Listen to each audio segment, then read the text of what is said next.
छोटी है, उसने धर्म का अनुष्ठान किया एक बहुत बड़े द्वेष के कारण, भगवान शंकर को नीचा दिखाने के लिए, तो उस धर्म किए हुए धर्म में उसकी हानि हुई है, लाभ नहीं हुआ उसका। धर्म का अनुष्ठान करो तो मन के अंदर सद्भावना होनी चाहिए।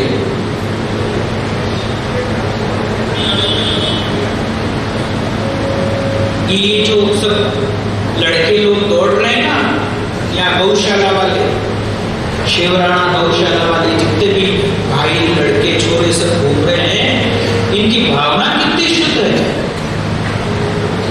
कि हमको गायों के लिए भागवत कराए, तो कितनी अच्छी भावना है।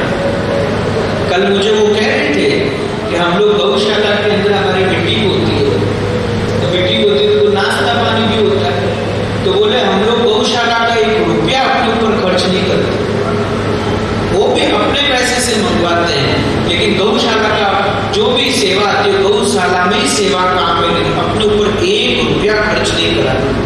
कितनी शुद्ध भावना है। इसलिए ऐसी भावना के कारण ही इन लोगों के मन में ये भावना आई कि अपने भागवत की कथा कराओ गायों के लिए। कल मेरी बात हुई, बहुत अच्छी अच्छी बातें बताई हम सबने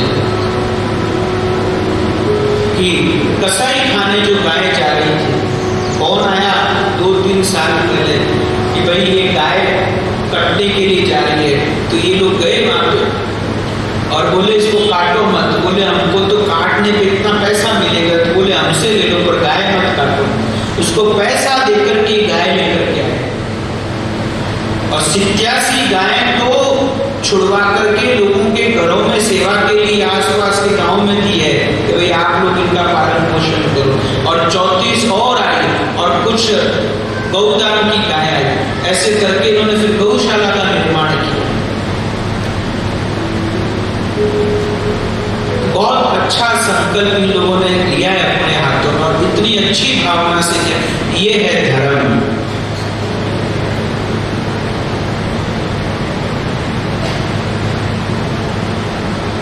धर्म का अनुष्ठान केवल इसलिए हो भगवान के प्रति प्रेम पैदा, प्रेम कर भक्ति हो। और भक्ति भी कैसी, देखो इसमें 3 शर्तें लगाई है।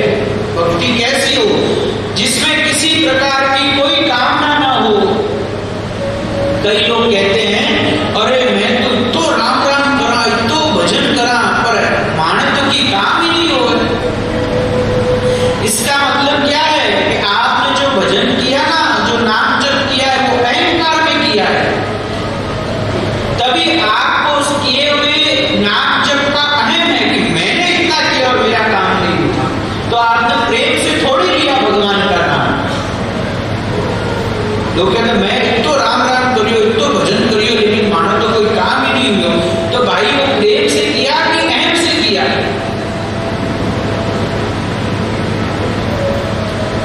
ऐसी भक्ति जिसमें किसी प्रकार की कामना न हो।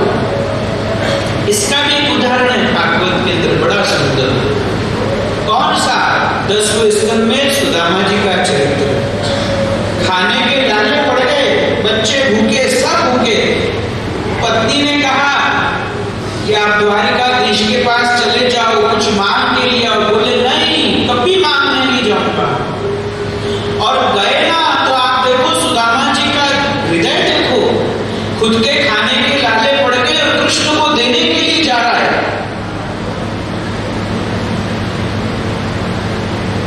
खुद के खाने के लाले, और कहता है कि मैं द्वारकाधीश के घर खाली हाथ जाऊंगा।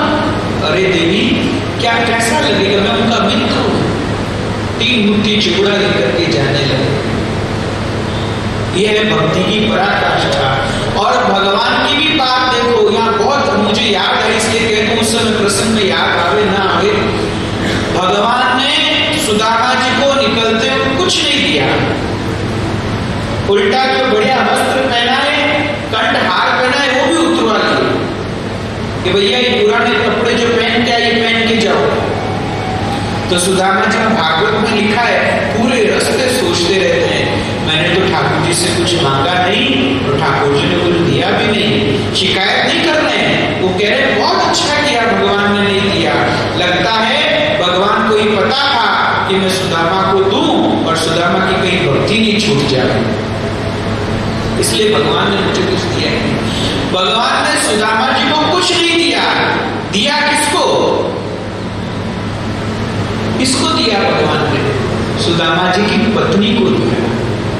सुदामा जी गए और उनकी पत्नी झोंपड़े में सोई और रातों रात महल बन गया। क्योंकि भगवान से मांगा किसने था? सुदामा ने नहीं मांगा था, सुदामा की पत्नी ने मांगा था, इसलिए भगवान उनकी पत्नी को खूब दिया। सुदामा जी को कुछ नहीं दिया। उन्होंने भक्ति मांगी तो भक्ति ही दी। ऐसी भक्ति हो जिसके अंदर कोई कामना ना हो। देखो भाई, ये जो अच्छा होना है ना, मन के अंदर कोई कामना ना हो, ये सबसे बड़ा सुख है, सबसे बड़ा सुख। आप जरा विचार करो, हमारे सारे दुख की जड़ क्या है? हमारे सारे दुख, आप कोई भी दुख उठा लो, अपने जीवन का कोई भी दुख देख लो, उसके पीछे की जड़ क्या है? बोलिए ना आप भी सब। चाहना ही तो है? कोई भी दुख देख लो, उसके पीछे केवल चाहना मिलेगी और कुछ नहीं मिलेगा।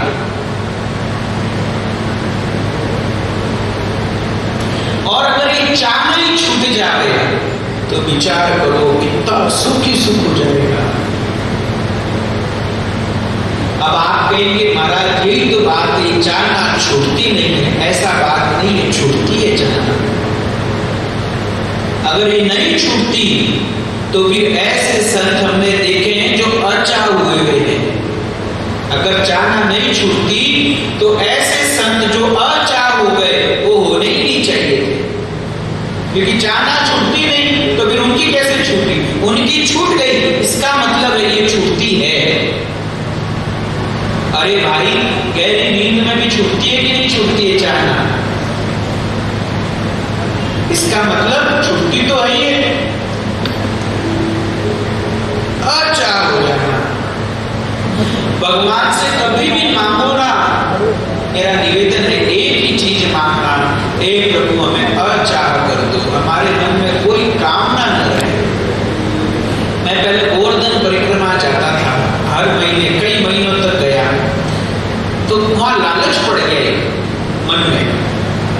क्या लालच पड़ा कि भाई कोई गोवर्धन परिक्रमा करे तो उसकी मनोकामना पूरी हो जाती है। तो हम एक दो बार गए तो हमारी इच्छा पूरी हो गई।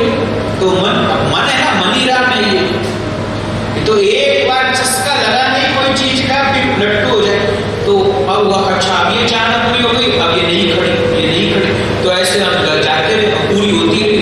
एक दिन दुखी हुए और परिक्रमा करते करते ठाकुर जी से कहने लगे ये कब तक चलेगा? आप मेरी चाहना को ही खत्म कर दो। मन में इतनी शांति हो गई। इसलिए मैं ये अपने, देखो भागवत में कुछ बातें तो भागवत में कुछ मैंने अपने अनुभव में जो किए वो मैं आपको शेयर कर रहा हूँ। जो नई अनुभव में आई वो नहीं कहूँगा, चाहे भले मैंने सुन रखी और पढ़ रखी है। इसलिए मेरे को कई लोग कहते हैं मौत के बाद सुख मिले, मृत्यु के बाद स्वर्ग मिले, मुझे उसका कोई एक्सपीरियंस नहीं है, इसलिए मैं उसकी बात ही नहीं करता। कल भी मैंने यही बात बोली कि मृत्यु के बाद क्या, उसकी चर्चा भी मत करना मेरे साथ। अपने तो अभी क्या है वो देखेंगे। अच्छा, भगवान से भी मांगना है तो यही कहो कि हे भगवान मेरे हृदय में कोई कामना न रहे, कामना रहित मेरे हृदय को कर दो। इसका भी एक प्रमाण भागवत जी के अंदर है। क्या? ध्रुव जी का चरित्र। ध्रुव जी घर से निकले थे कामना लेकर के, पिता की गोद में बैठना है, भगवान की गोद में बैठना है, बहुत बड़े पद पर जाना है। तो जब भगवान आए ना, ध्रुव जी ने नहीं मांगा तो भी ध्रुव जी को ध्रुव पद दे दिया। उसके बाद ध्रुव जी बहुत रोए हैं, वहां पे बहुत रोए, इतना रोए हैं कि मैंने क्या कर दिया। भगवान मेरे सामने थे, मैं भगवान से भगवान को मांग सकता था, लेकिन ये मैंने अब क्या नाशवान चीज मांग ली। ये ध्रुव जी का प्रमाण है भागवत के अंदर। और वहीं प्रहलाद जी, भगवान ने कहा मांग, तो बोले मैं तो यही मांगता हूं, मेरे हृदय में कभी मांगने के लिए कोई भाव ही उत्पन्न हो। तो सुखदेव जी ने प्रहलाद जी को 7वें स्कंद के ऊपर एक सिंहासन के ऊपर बैठाया और कोई कथा नहीं डाली 7वें स्कंद के अंदर। इतने अच्छे लगे प्रहलाद जी। कोई कामना नहीं, भगवान से यही मांगना, हे प्रभु मेरे हृदय में कोई कामना। भागवत जिसे इसमें बहुत शक्ति है, सच में कह रहा हूं, यहाँ प्रार्थना, भागवत जी से प्रार्थना करें, क्योंकि ये भगवान का स्वरूप है। भगवान ने इसमें सारी शक्ति रख रखी है।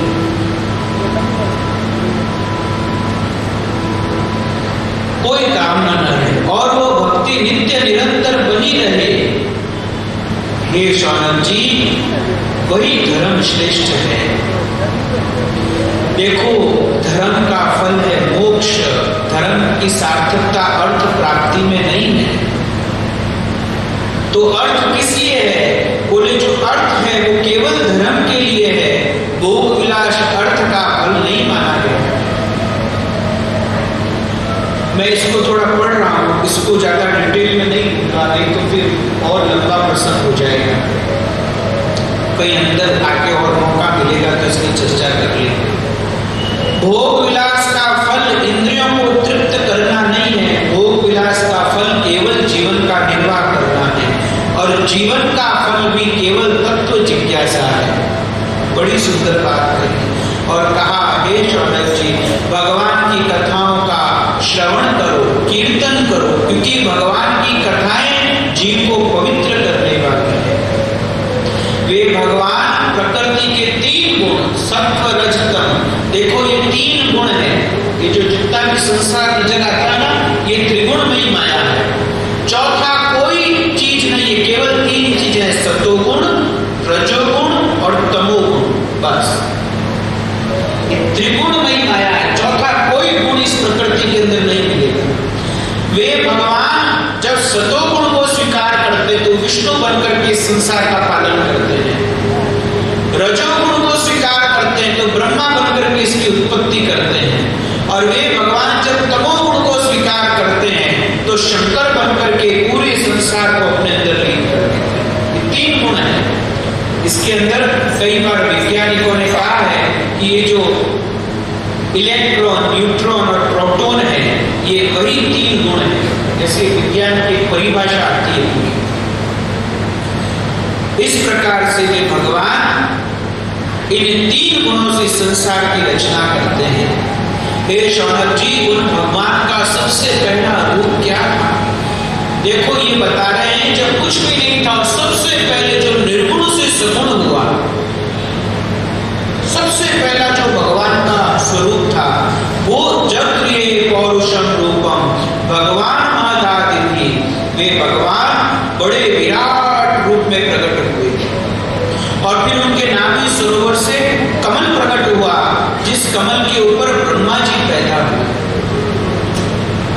उन्हीं भगवान ने संसार के लिए 24 अवतार ग्रहण किए। उन 24 अवतारों का नाम यहाँ पर लिखा गया है।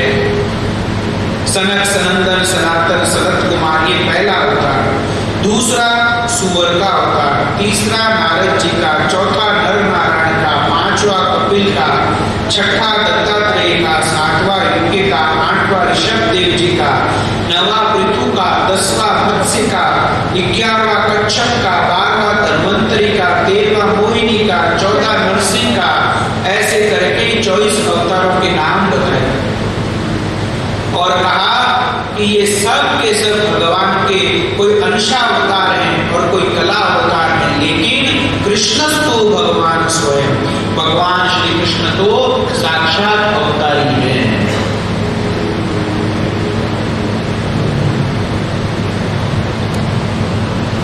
इस प्रकार से भगवान के इन 24 अवतारों का नाम बताया और कहा जो व्यक्ति भगवान के 24 अवतारों का नाम रोज लेता है वह सब दुखों से छूट जाता है।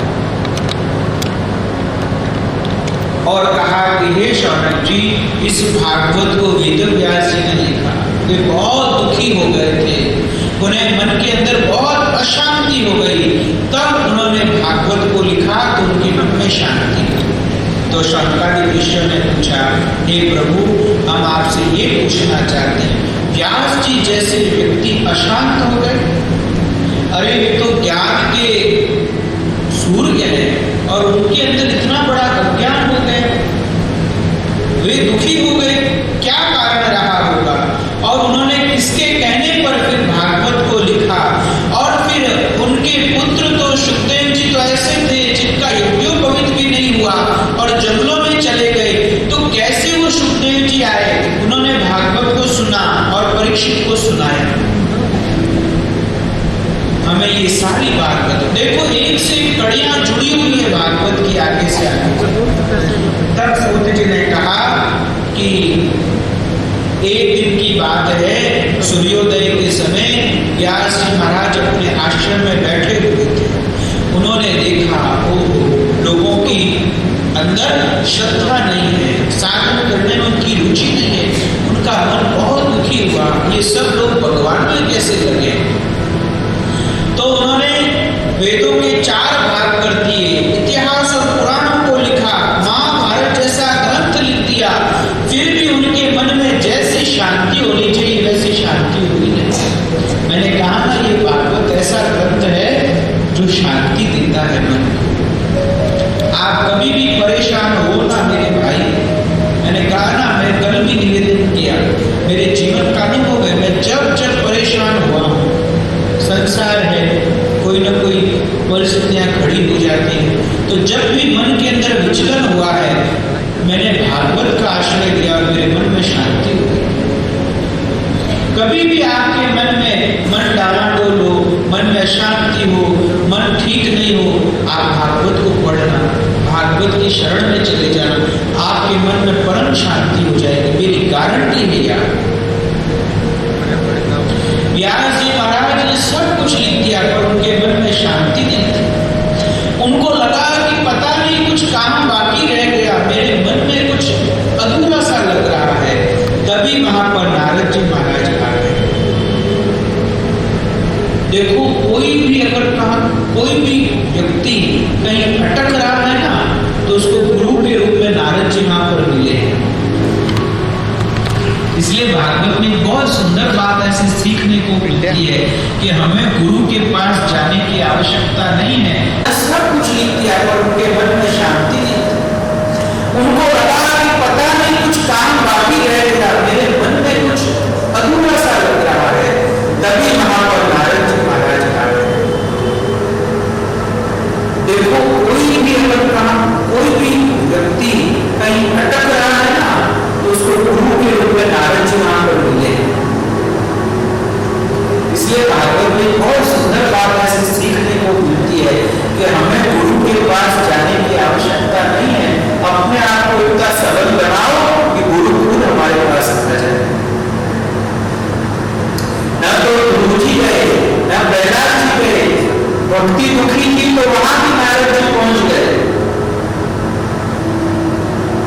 इसलिए मैं यहाँ एक छोटी सी बात मेरे मन में आई तो मैं निवेदन कर दूं, ये ज्यादा कलयुगी गुरुओं के चक्कर में नहीं पड़ना।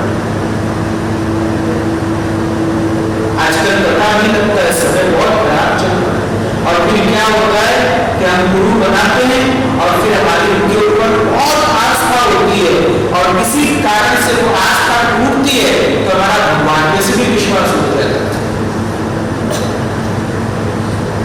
इसलिए भगवान को अपना गुरु बना लो, भगवान से बड़ा कोई गुरु हो ही नहीं सकता।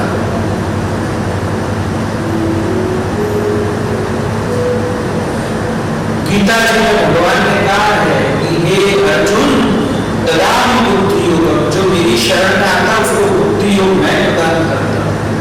क्योंकि भगवान श्री कृष्ण गुरु गुरुओं के भी गुरु हैं, भगवान को अपना गुरु करना। ये आजकल लोग कहते हैं कि भाई मैं तो सुने गुरु नहीं बना तो मुक्ति नहीं होगी। गुरु का खुद का मुक्ति का पता नहीं।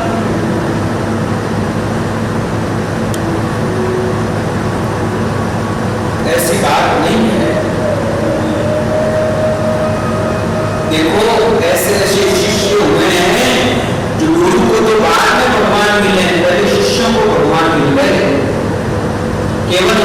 श्रद्धा और निष्ठा के कारण।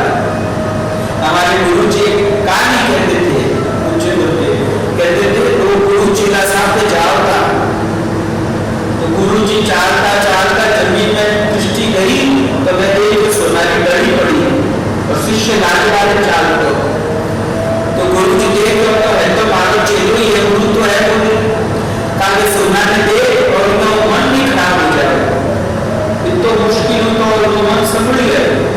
तो गुरु जी खड़ा खड़ा पाँव में उठाऊं सोना मारते मिट्टी डालता ताकि उनकी दृष्टि नहीं पड़े। वो चेलो डालू आया और उनकी दृष्टि पड़ेगी, और चेलो गुरु जी ने कह रहे गुरु जी माफ कर जो एक बात गुरु करूँ आप, गुरु जी डर गया हो गई सोना देख के अब नहीं करे, तो चेलो कह रहे गुरु जी क्यों मिट्टी मारते मिट्टी डाल दिया हो। देखो गुरु ने तो भेद सोनू नजर आ रही है, लेकिन चेला ने तो मिट्टी ही नजर आ रही है। तो कल्याण और मोक्ष किससे होता है? बोले श्रद्धा से, विश्वास से, आत्मज्ञान से होता है। तो गुरु बना लो और उससे फिर क्या होना चाहिए?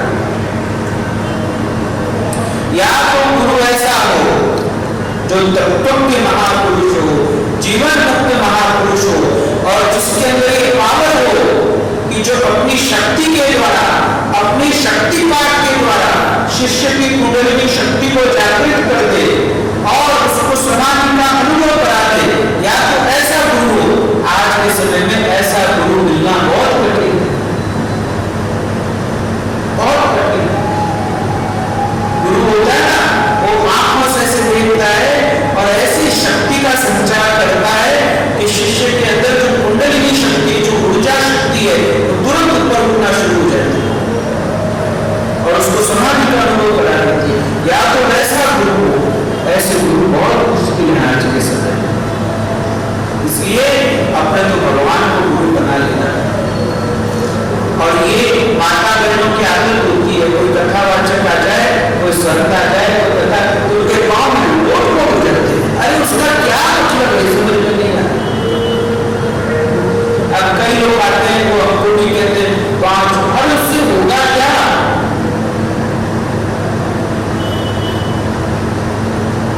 उससे क्या होगा?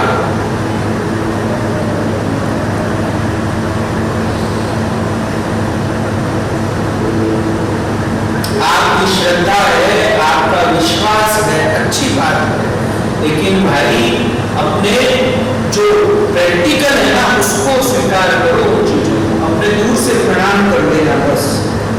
अरे वास्तव में तो भगवान को प्रणाम किया हुआ काम आएगा, भगवान की पूजा के लिए काम आएगी, व्यक्ति की पूजा और प्रणाम काम नहीं आएगा।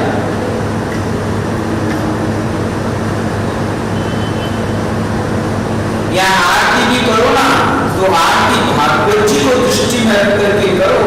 या भागवत ये भगवान का स्वरूप है, भगवान की आरती कर रहे हैं, हम भगवान की पूजा करें, उनको प्रणाम करो। और आरती में भीड़ हो जाए, आगे नहीं आ सको तो जहां बैठो वहां मन से ही आरती कर लो, तो आपकी आरती स्वीकार है। इसलिए सावधानी बरतो, ज्यादा आज कलयुग के गुरुओं के चक्कर में नहीं पड़ना, नहीं तो भटक जाए, भगवान से विश्वास हो। व्यास जी महाराज थे तो नारद जी महाराज वहां आए और नारद जी को देख करके व्यास ने कहा, अरे आइए आइए नारद जी आइए, आपका स्वागत है। व्यास जी को देखा तो नारद जी ने कहा कि हे व्यास जी क्या बात है, आप आज बहुत उदास लग रहे हैं, बड़े दुखी लग रहे हैं। तो व्यास ने कहा, हाँ नारद जी मुझे भी समझ में नहीं आ रहा, आप ब्रह्मा जी के मानस पुत्र हो, मन से पैदा हुए हो, आप मन में जा सकते हो, इसलिए मेरे मन में जाकर के देखिए कि मेरे मन के अंदर ऐसी क्या बात है जो मुझे भी पता नहीं चल रही, ये मन अधूरा अधूरा लग रहा है।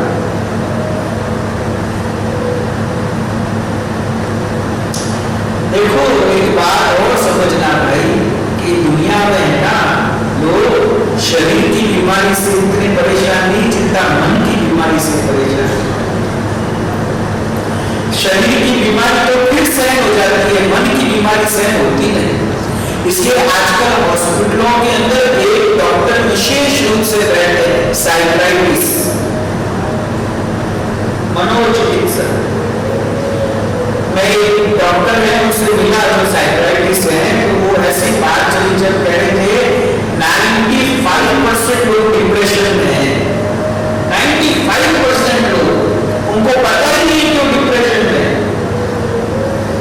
मूड डिसऑर्डर की प्रॉब्लम तो लगभग सबको है। मूड डिसऑर्डर क्या? कभी तो सब कुछ अच्छा लगता है, कभी सब कुछ खराब लगता है। अगर आपके अंदर भी ये है तो समझ जाना ये डिप्रेशन का लक्षण है। सबसे पहला, कभी तो सब अच्छा लगेगा, कभी सब खराब लगेगा, और कई बार उससे थोड़ा सा पढ़ेंगे तो पढ़े रहने की इच्छा, कुछ काम की इच्छा ही नहीं, बस पढ़े रहे कलम के ऊपर। उसके आगे की स्टेज है, और फिर उसके आगे और डिप्रेशन बढ़ता है तो लगता है कि सब बेकार है, जीना ही बेकार है। फिर उसके आगे थोड़ा और डिप्रेशन बढ़ता है तो मन में डर लगना शुरू होता है, हर चीज का डर आना लग जाता है, कोई चीज हो उसका डर लगने लगता है। और फिर उसके आगे और डिप्रेशन बढ़ता है तो सुसाइड के विचार आने लगता है, और अगर उसको कंट्रोल नहीं किया तो फिर वो प्रैक्टिकल हो जाता है। ये यहां से बीमारी शुरू होती है।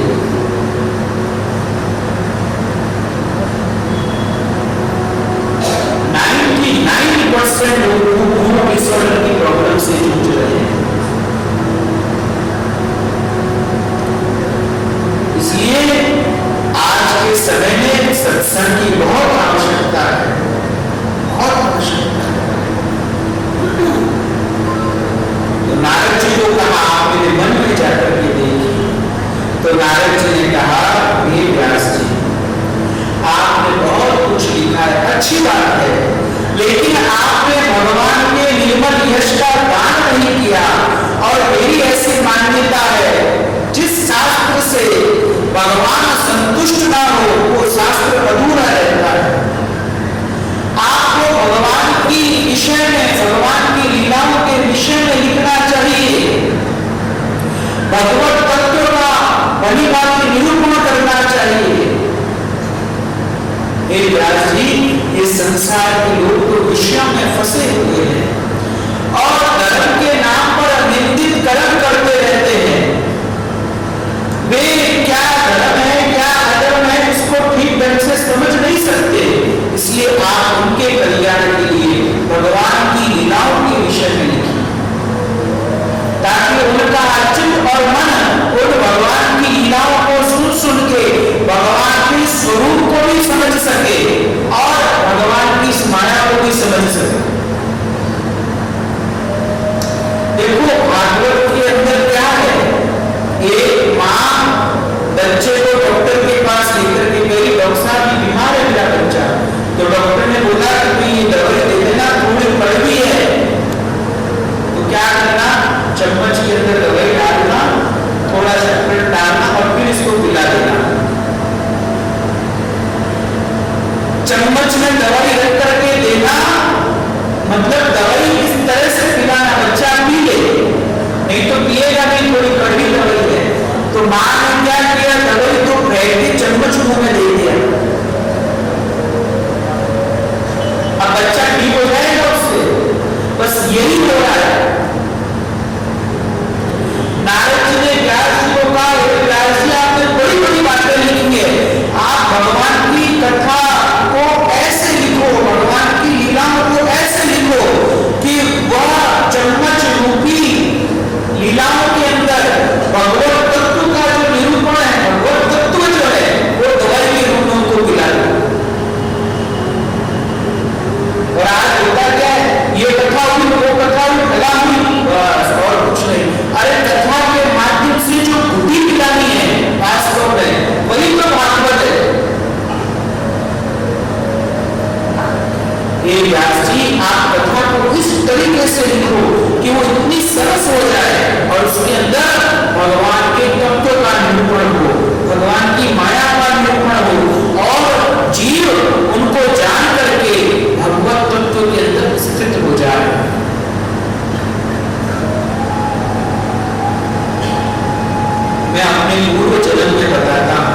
मैं एक दासी का पुत्र था।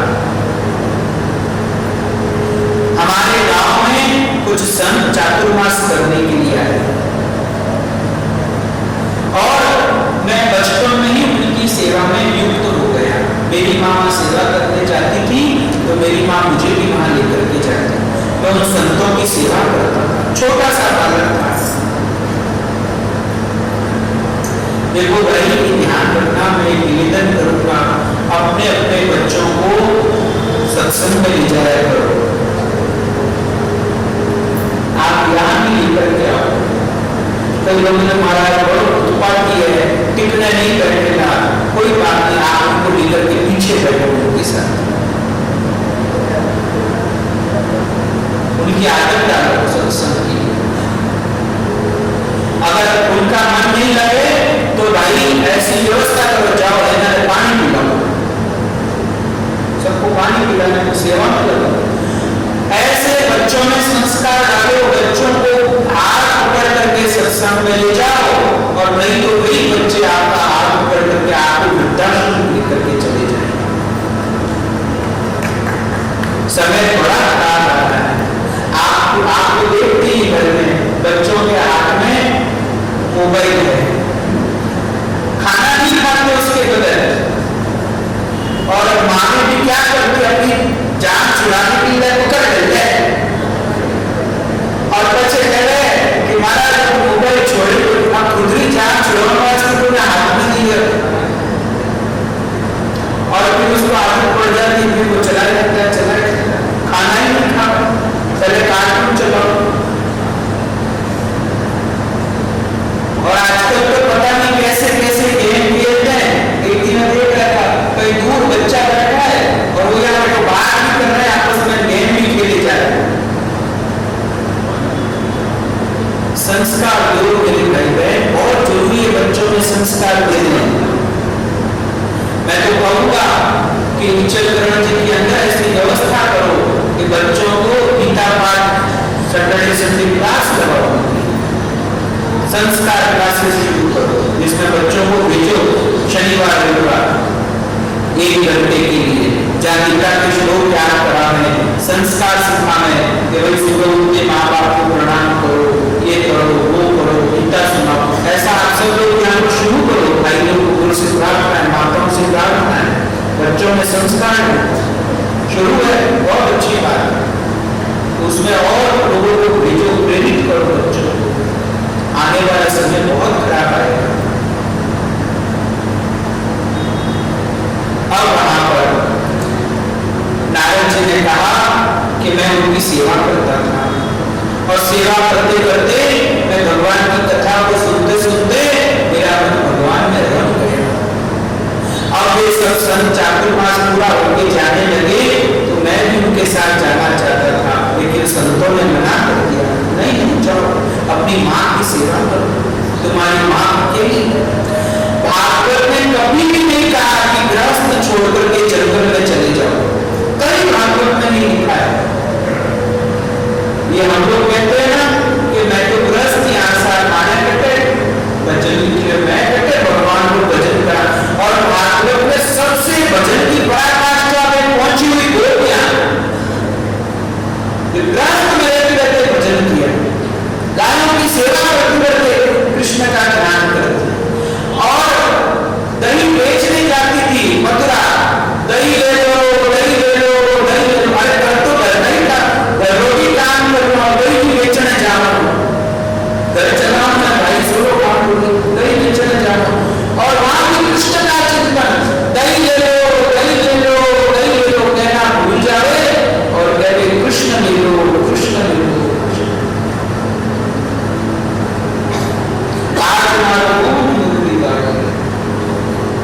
जमुना देती, एक बड़ा अच्छा भजन है अपने राजस्थान का।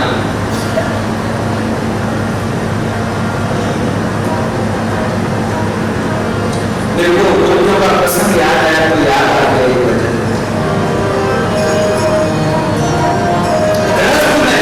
दही बेचने जाती है, दही ले लो, दही ले लो, कहना कृष्ण ले लो, कृष्ण ले लो। और कोई कहे अरे क्या बेच रही है,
गोविंद भगवान की, गोपियों के श्याम की। भागवत के अंदर जो भक्ति की पराकाष्ठा का उदाहरण है, वे गोपियां ग्रस्त में रह करके और श्री कृष्ण को गाए। इसलिए ये बात निकाल देनी चाहिए। अरे भाई, सेठ जी तो कहते थे, जय दयाल जी गोविंदा जी, कि ग्रस्त में वो भगवान जल्दी मिलते हैं, ग्रस्त में वो भगवान जल्दी मिलते हैं। तो संतों ने नारद जी को कहा, बेटा तेरी माँ के लिए तू माँ की सेवा करिए, ये तेरा पहला कर्तव्य है। तो नारद जी ने कहा कि हे व्यास जी, मैं अपनी माँ की सेवा करता है और एक मंत्र है जिसका जप करता था, ये भागवत की गायत्री कही जाती है। नमो भगवते तुभ्यं वासुदेवाय धीमहि प्रद्युम्नाय युक्ताय नमः संकर्षणाय च। भागवत की गायत्री इसका जप करता है। तो व्यास ने पूछा कि नारद जी भी क्या हुआ, वे संत जब चले गए तो फिर आपके बाकी का जीवन कैसे बीता? तो नारद जी ने कहा कि व्यास जी, मैं अपनी माँ की सेवा करता था और वो माँ मेरे प्रेम में बंधी नहीं थी, मुझे एक मिनट के लिए भी छोड़ती नहीं थी। जैसे कठपुतली नचाने वाला कठपुतली को नचाता है, वैसे भगवान इस संसार को नचा रहे हैं। तो मेरी माँ उनके नचाए नाच रही थी, उसने प्रेम मुझे जकड़ रखा था। एक दिन मेरी माँ गाय ढूंढने के लिए रात के समय घर से निकली, तो किसी पांव से उसने सांप को छू लिया, तो सांप ने तुरंत उसको डस लिया। तो यार उसने सांप का क्या दोष? तो विधाता का ये था, इस सत्संग का प्रभाव है। ऐसी परिस्थिति आ गई नारद जी के सामने कि अभी तो नारद जी 5 वर्ष छोटे से हैं, 5 वर्ष उनका है, मेरी अवस्था 5 वर्ष की और मां लेकिन सत्संग क्या हुआ था? तो नारद जी के मन में क्या भावना आई कि हे व्यास जी, तो भगवान की कृपा थी, इसमें सांप का क्या दोष था? मैंने तो यही समझा कि भक्तों का मंगल करने वाले भगवान का एक अनुग्रह है, इसलिए मैंने अपनी मां का संस्कार किया और फिर मैं वहां से उत्तर दिशा की ओर चल गया और उस जंगल में खूब आगे आगे गया। भयंकर जंगल था, वहां एक पेड़ के नीचे मैं बैठ गया और मैंने आंख बंद करके जैसा भगवान के स्वरूप को सुना था, वैसा आंख बंद करके भगवान के स्वरूप का ध्यान करने लगा। और इतना सुंदर वो ध्यान था व्यास जी की मेरे शरीर में रोमांच हो गया, मेरा हृदय पुलकित हो गया, मेरे नेत्रों से आंसू आने लगे। अचानक से भगवान की जिस छवि का मैं ध्यान कर रहा था, वह वहां से अंतर्धान हो गया। मैं डरने लग गया कि मुझे वापस से भगवान का वो दर्शन हो, मेरे हृदय के अंदर छटपटाने लगा। उस समय आकाशवाणी हुई, हे बेटा, मैंने केवल तुम्हें अपनी ओर लगाने के लिए अपने स्वरूप का दर्शन करवाया था, लेकिन अभी तुम्हें मेरा दर्शन नहीं हो पाएगा, क्योंकि तुम्हारे अभी प्रारब्ध के कर्म शेष है, तुम्हारे प्रारब्ध कट जाएंगे, फिर तुम मुझे प्राप्त हो जाओ।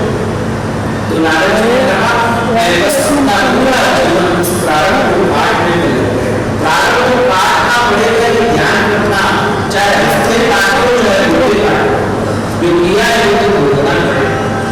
आदमी पाप करता है हंसते हंसते और भूलता है रोते रोते, इसलिए प्रारब्ध को काटना पड़ेगा। और देखो मेरे भाई बहन, अपने जो प्रारब्ध है ना, इस मनुष्य योनि में कट जाए तो अच्छी बात है। अरे भाई, हमारा कोई आपके प्रारब्ध के कारण हुआ है, कारण डोली तो खा सको, रजे योग में गलत सो तो सको। अगर कुत्ता भैंस गधा बना दिया और बटे है रोग ला दिया, चढ़ना ही ऊंचा बटे को आपने डबल की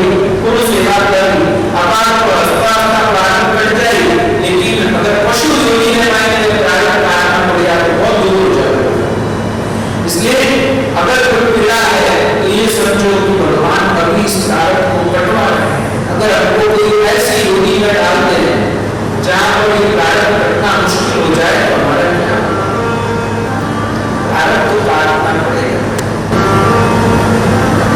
और ये प्रारब्ध की जो बात है तो हर आदमी अंबानी के घर पैदा हो जाता है। एक बच्चा सोने का चम्मच लेके मुंह में पैदा होता है, एक बच्चा, और दूसरा बच्चा उसी समय ऐसी जगह पैदा होता है जहां उसको खाने के लिए दूध, मां का दूध नसीब नहीं होता।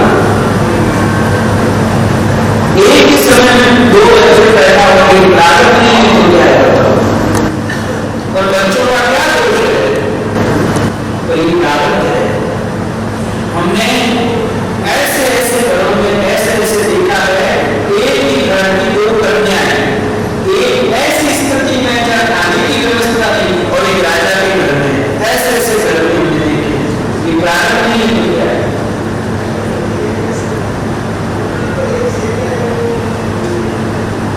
उसका भी विज्ञान है बहुत बड़ा, ज्योतिष की चर्चा है किसी भागवत के अंदर, तो इसका विशेष रूप से वर्णन करूंगा।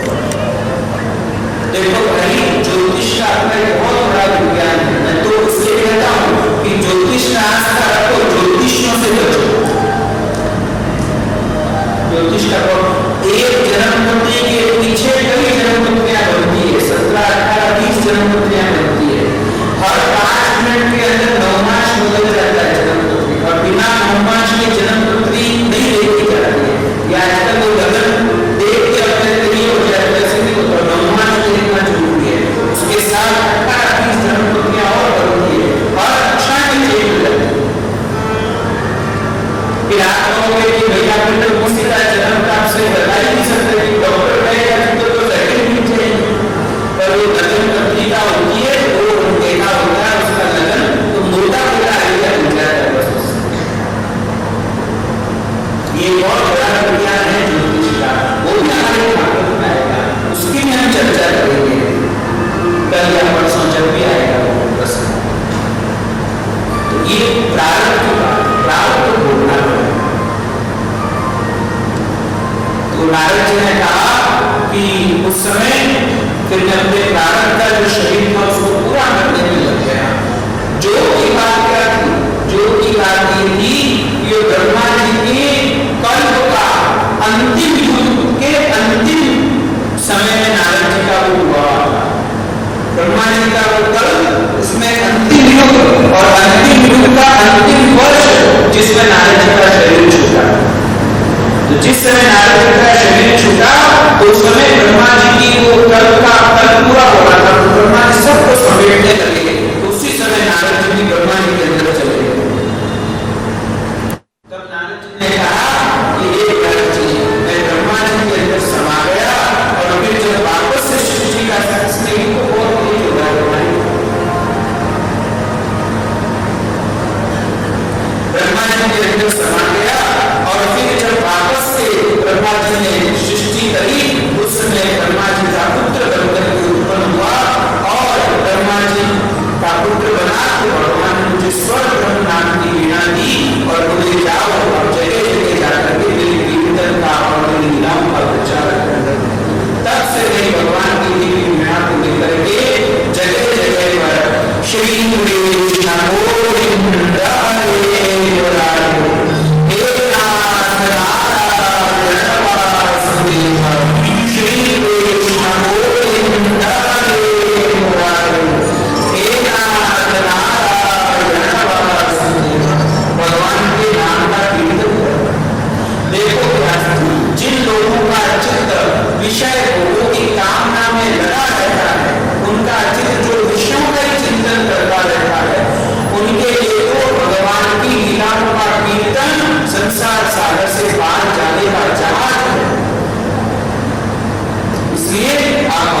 लिखा कि वही महाभारत का समय जब कौरव पांडव के दोनों पक्ष के बहुत से वीर गति को प्राप्त हो गए, दुर्योधन की जान टूट गई और वो मरने वाला था, तभी अश्वत्थामा ने पांडवों के 5 पुत्रों की हत्या करके सोए हुए बच्चों को मार, छोटे छोटे बच्चों को मार,